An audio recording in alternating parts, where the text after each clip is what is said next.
Today, let's talk about marriage and the science of happiness.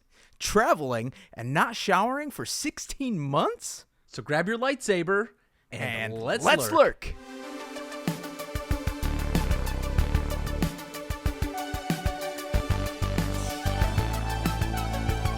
Ooh. I don't know about you, Willie, but there's some people that are really excited for this week. Is it you? Can I tell you a little bit of truth in advertising here? Oh, sure. We have advertisers? This whole time? Yes. Today's show is brought to you by Willie. Topo Chico. With a hint of lime. When Willie is stressed in editing the show, he goes to Topo Chico.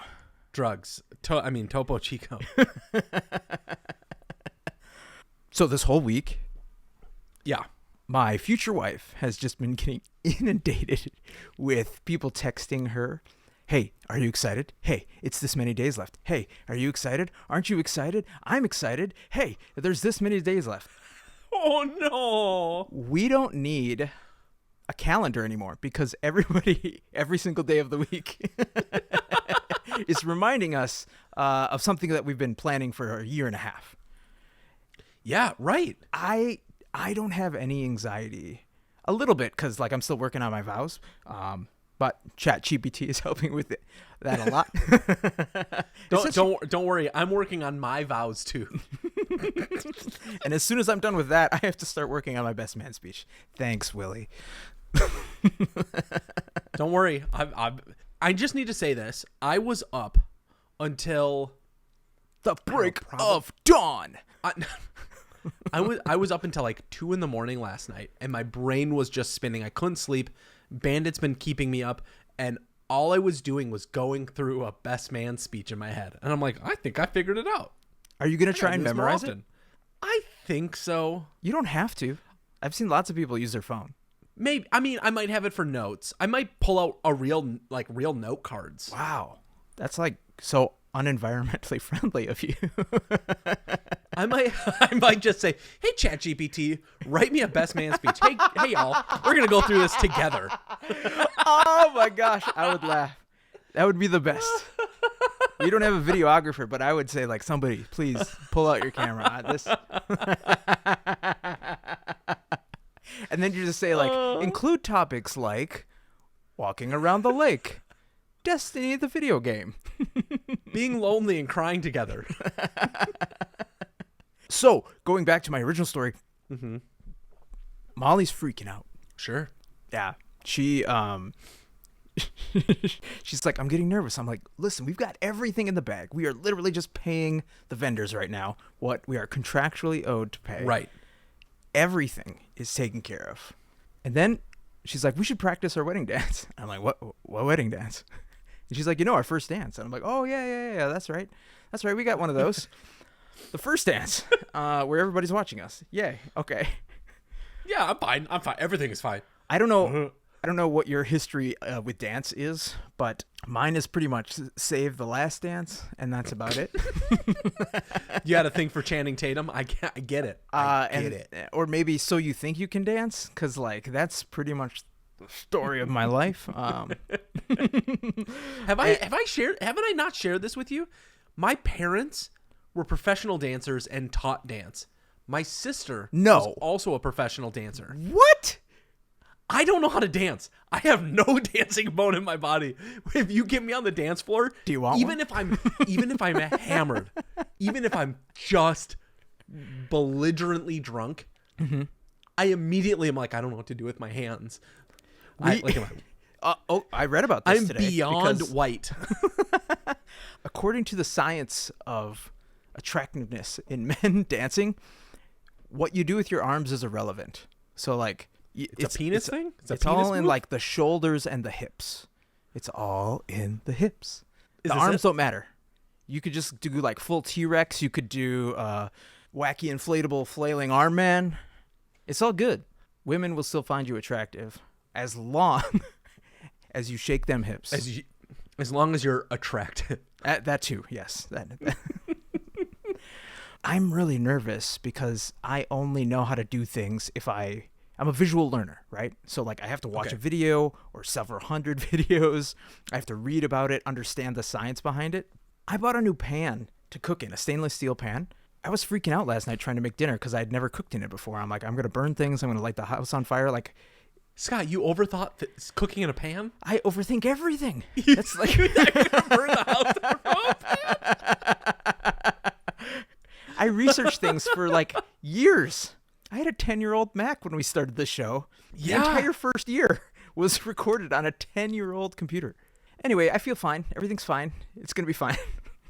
Just, take the ring, put it in my hand, and tell Bree you put it in my hand, and everything will be fine. Okay. We've got plans. We got contingency plans. My For future rings? nephew will be a ring bearer. Maybe. Oh. Do you think what? Are you killing me? No. If you want to be the ring bearer, you can, but you're pretty much going to be standing up there right away with the wedding party. I don't know how this works. It's so anyway. Here's the plan. This cute little kid, right? We want him to be the ring bearer. Walk down the aisle. He's going to be holding a fancy pillow or 2 boxes in his hands, and he's supposed to walk. He's down gonna the go aisle. one. Whoa! The ring is in one of these. Your Then it fate turns into a is shell chosen game on the altar. by me. Yeah. Follow the ring. Follow the ring. Keep it in front of you. Follow the ring. He's a Parisian con artist. And then somebody picks our pockets while we're just standing there. We never see it coming.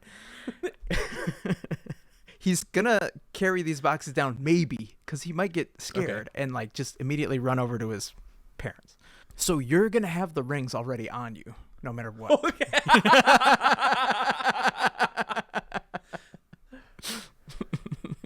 And that will make my future bride happy. Yes. Speaking of happiness, Scott, you are about to embark on a life unknown that is going to feel incredibly familiar because you already own a home and you live with your future wife. It's going to feel the same but different. Sure. Yeah. Do you know what I mean? Yeah, I'm going to have a piece of metal on my hand. I'm going to have to learn how to do taxes all over again. You'll probably get some, you know what? You're probably going to be making more money because all of a sudden them's the rules, right? I don't know how I think you get your entire year's salary when you're married. I think that's how it goes. So got it. that's what I'm going to claim anyway. So as we've kind of navigated the timeline of this podcast, which is the pandemic, I think more and more people are struggling with this idea of like how to achieve happiness. Does it need to be this complicated thing? Does it need to be something where it's this like weird, like Rorschach test to figure out how to be happy nowadays? I don't think people really know, but I went searching and I found an article through Health Magazine that says, what does it mean to be happy? And there's like 6 professionals that kind of list some of the high level ideas of things that can help people to feel happiness in life. And I just want to give you 4 of them. You should add us because, I mean, we've been feeling happiness.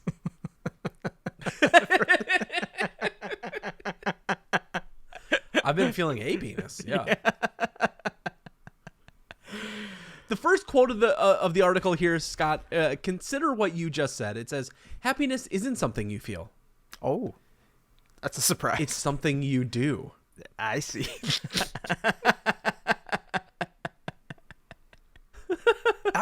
So I'm gonna let you go through these because like I've heard several people talk about this who are non-professionals. So Okay. happiness What did they say? isn't something you feel, it's something you do. It's not like it's a physical thing that we are trying to own or possess. The state of being happy is fluid. It ebbs and Right. flows. It comes and goes. You can be happy one moment and then not be happy the next, and that's totally fine.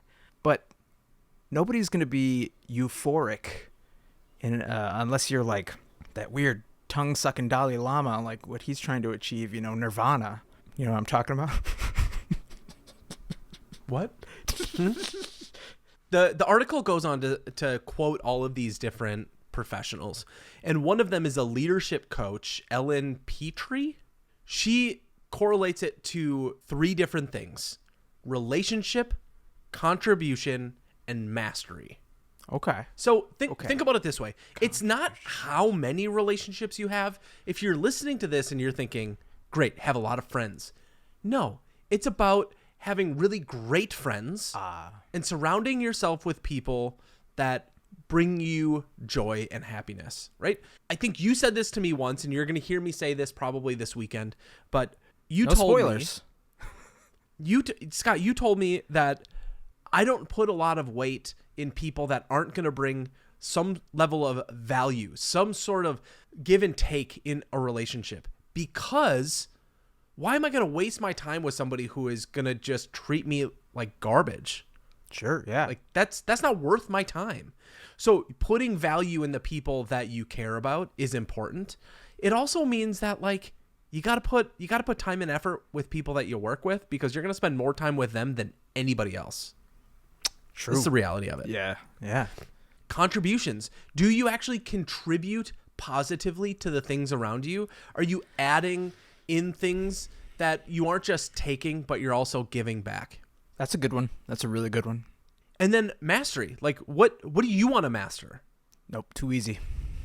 Ask What do me you want another to feel question. good about? Oh, okay. What do you want to feel what do you want to feel the best at? In terms of like a relationship? I don't know. Want to have a little debate? No, you don't want to. I get it. I'm it's not fine. Yeah. No, you're not baiting me with that one. You're already too good at that. You're a master at that. I've been doing it the whole time.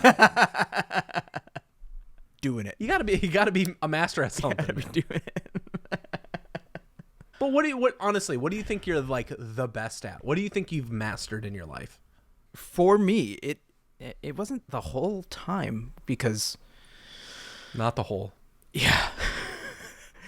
We got to mature this show up a little bit, you know. We're never going to get Topo Chico as a real sponsor if we keep talking about just the topos. You're probably right. The thing that I've kind of been working on to master is a self-awareness.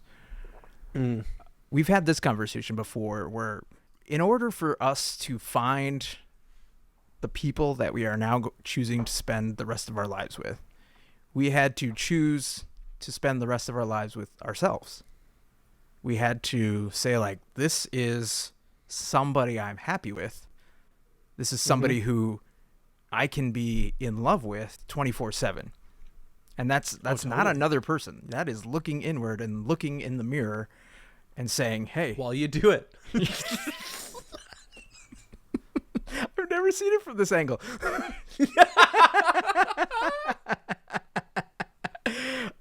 We're never going to get sponsors. Nope. Except maybe Manscaped. If 2 bears, 1 cave can get sponsors, we can get sponsors, right? You're right. We can talk about just about anything. I mean, he literally owns a piece of Nazi paraphernalia. Oh, God. The cup. He owns the cup. That's right. But, so yes, ever since somebody called me a bully, wow, 2000, in like 2008, and I wasn't even like physically assaulting anybody. I was just being an asshole all the time. So that's probably when I like took a step back and said, like, okay, that person is dead, and dead to me and dead to the world. I have to be a better person. And it took a really long time. I mean, 6 years after I ended the relationship with my previous girlfriend, 6 years in between of just being single and like going to the gym with you and commiserating about failures and wins and losses and opportunities in our lives, in our love lives, you know, all of that stuff. Learning how to be friends with people outside of a relationship was like a thing that you worked on for a long time, you know? So it's just right now, I feel like I am the master of knowing myself and knowing that despite what people say, like, you can change, and you can change for the better. I mean, sometimes it takes an out-of-body experience, and I think sometimes it takes other experiences.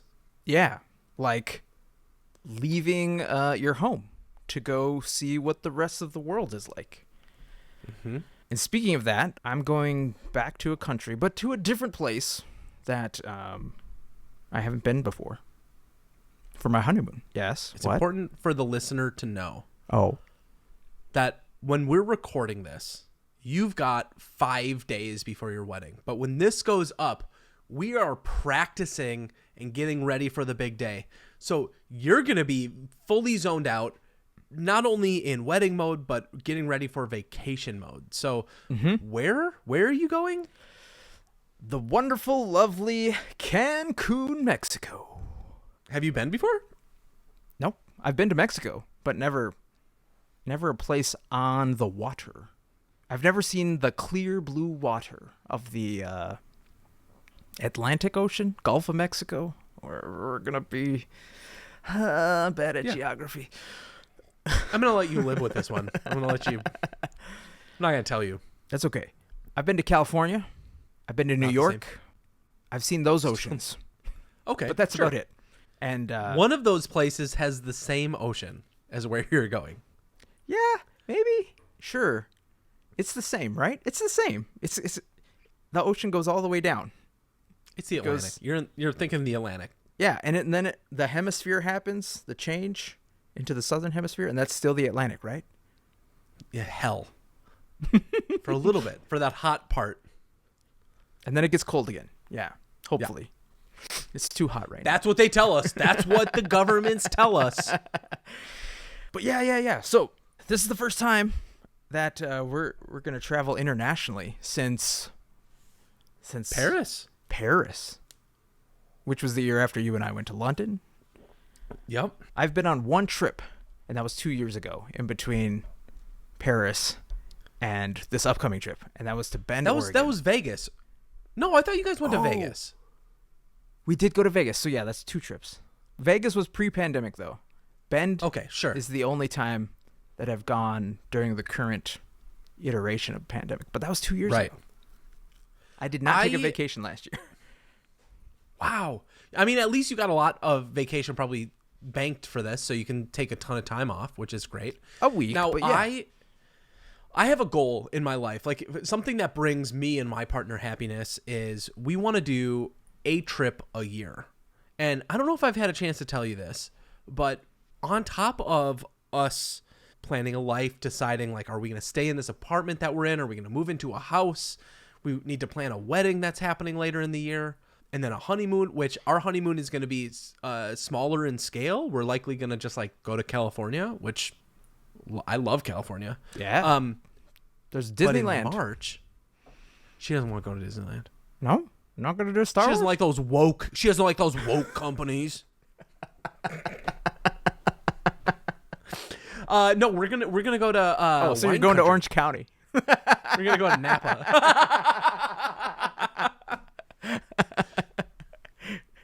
We're gonna drink some wine, rent a nice car, go down the beach. It's gonna be fun. You should go to that island with all the wine mixers. The fucking Catalina wine mixer?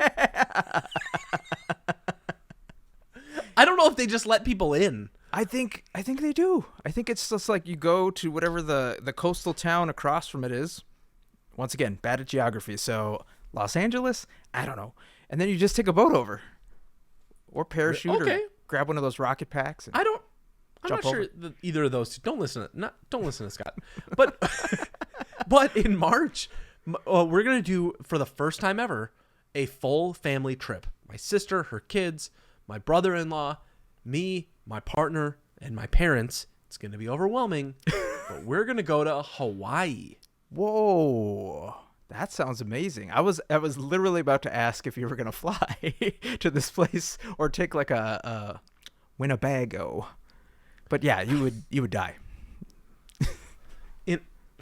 Trying to take a Winnebago across an ocean? Of course we'll die. Unless it was a submarine. Well, I mean, the only Winnebagos I know are Evergreen brands, so they get a little stuck. So Hawaii, which island? Maui, middle. The middle one? Yeah, that's on our list of places we want to go to. We are definitely You know what was planning on doing what you're doing. I don't Yeah. know if it's going to be realistic because we might want to start some other things sooner rather than Kids? later. Kids, children? pets, Corgi? a pottery business, What? a food truck. What kind of pot? Like legal? The Clay? like Illegal? a pot growing business, which is we're gonna call a pottery tracks. stand. There's always money in the pottery stand. That's right. But check this story out. Speaking of traveling, imagine if you wanted to get away for a while. And when I say a while, I mean like over a year. But you couldn't do it with anyone else. See, I have to be with myself. I hate myself. we just talked about this. I mastered it. You're still working on it. You're good with yourself, and Yes. I'm good at debating. Well, this would be the perfect place to do it because a Spanish mountain climber emerged Friday from a cave that was 230 feet underground, where she spent 500 days isolated from the outside world. Beatriz Flamini, 50, of Madrid, left the cave in southern Spain shortly after 9 a.m. after being told by supporters that she had completed the feat she set out to accomplish, starting in November of 2021. She set a new record, That's insane. but she did say she had to temporarily halt the challenge after 300 days and leave the cave for a week because of a technical problem. But she didn't go into contact with anyone, so technically she was alone. What's the 500 technical days. problem? Her Game Boy broke? Probably needed to get new batteries for the DS. That's underground. Have you seen why? It's What is there to gain? she was part of this pursuit called Project Time Cave, and it was designed to see how somebody would fare going underground solo for a long time. She had cameras to document her experiences and recordings. She had a team drop off food for her. It's just basically, it was a science experiment, just like Back to the Future. But think Or about Biodome. but think about what she got to miss for the past 500 days. Think about all of the negativity. She probably doesn't know who Ron DeSantis is. I mean, She's from Spain. She She's lives from in Spain, Yeah. so she shouldn't need to know who that is either. I don't know. He's kind of all over the place these days. So, anyways, there's a ton to be said about living there during the height of the pandemic, not having to deal with the chaos that the world has brought us. But I don't know if I could live in isolation that long. Hold up. There's certain things that I wouldn't. What?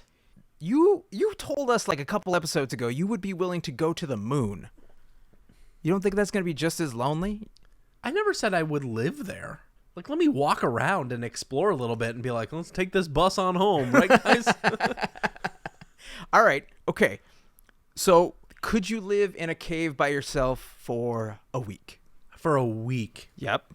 Just a week. And you get food. You can bring, if you wanted to bring a Switch with you, or, Are there bugs? it's a cave, man. Like, the things that inhabit It's not the a cave, man. It's a cave. You got lights There's down there. cavemen? Yeah. I've seen things that are in caves that would make me never want to go in there. Not even for like a day. But Ugh. let's just assume it's just lonely. It's quiet. A lot of drips. Okay. Maybe Oh, maybe it's some fancy. It's peaceful dressed creatures. well, huh? Yeah. Good drip. Yeah. So could you do it for a week?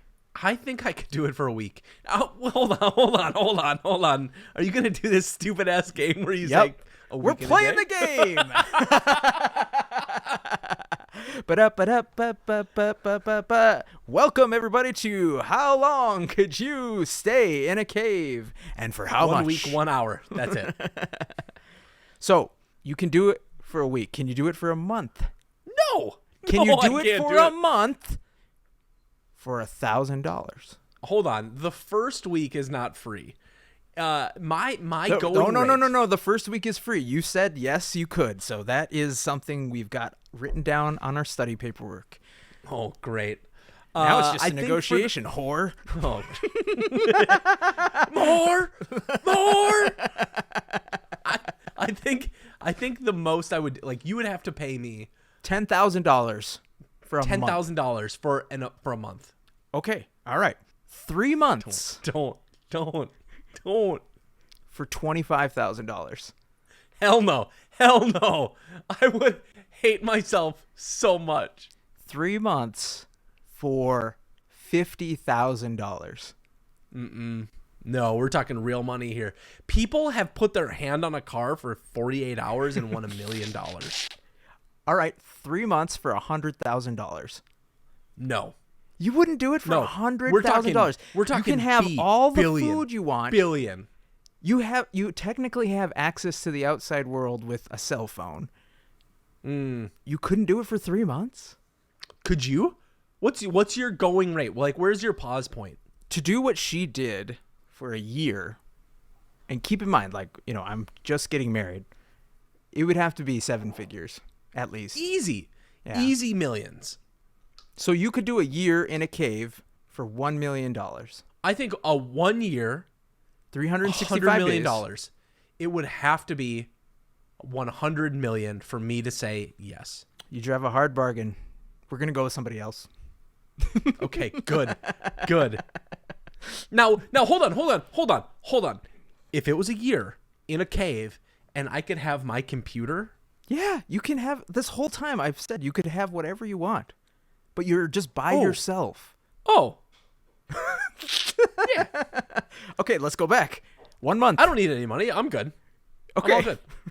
Name 1 it. year for free. I'm set. Sure. But you can't contact anybody. You can have the computer. You can like read about stuff, but you can't contact. But I anyone. can't play. Like, can I play Destiny and just not talk? Do I have to turn chat off? Yeah, you have to turn chat off. Nope, you can only have games that are single player. No, I'm out.